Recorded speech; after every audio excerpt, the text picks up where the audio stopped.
திருப்பூர் மாவட்டம் அவிநாசி அருகே தெக்கலூரில் பேருந்துகளை நின்று செல்ல கோரி பொதுமக்கள் 2வது நாளாக ஆர்ப்பாட்டம் நடத்தி வருகின்றனர். தெக்கலூர் சூரிபாளையத்தைச் சேர்ந்த செல்வியை கடந்த 2023 மார்ச் 2ஆம் தேதி பேருந்து திருமுருகன் பூண்டி அம்மாபாளையத்தில் தெக்கலூர் செல்லாது என கூறி இறக்கிவிட்ட போது அவர் சக்கரத்தில் சிக்கி உயிரிழந்த நிலையில் அனைத்து பேருந்துகளும் தெக்கலூர் வழித்தடத்தில் வந்து நின்று செல்ல வேண்டும் என்றும் மீறினால் பேருந்துகள் பறிமுதல் செய்யப்பட்டு கடும் நடவடிக்கை எடுக்கப்படும் என எச்சரிக்கப்பட்டது. இந்நிலையில் தெக்கலூர் வராமல் கல்லூரி மாணவர்களை இடையிலேயே இறக்கிவிட்ட 2 தனியார் பேருந்துகளை பொதுமக்கள் சிறைப்பிடித்து போராட்டத்தில் ஈடுபட்டனர். போலீசார் பேச்சுவார்த்தையில் ஈடுபட்ட நிலையில் இப்பிரச்சினைக்கு நிரந்தர தீர்வு வேண்டி மக்கள் விடிய விடிய ஆர்ப்பாட்டம் நடத்தினர்.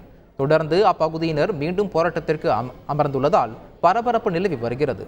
2வது ஆர்ப்பாட்ட நாளான இன்றும் அரசு மற்றும் தனியார் பேருந்துகள் வழக்கம் போல் அங்கு நிற்காமல் சென்று வருவது குறிப்பிடத்தக்கது. கரும்புல இறங்கி 2 டம்ளர் ஜூஸ் குடிக்கிறாரு.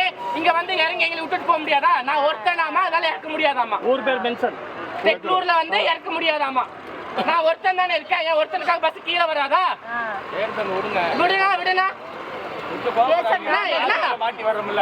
இடம் மாத்தி வரனா பின்னாடி அவர் என்ன சொல்றாரு? மேனேஜர் என்ன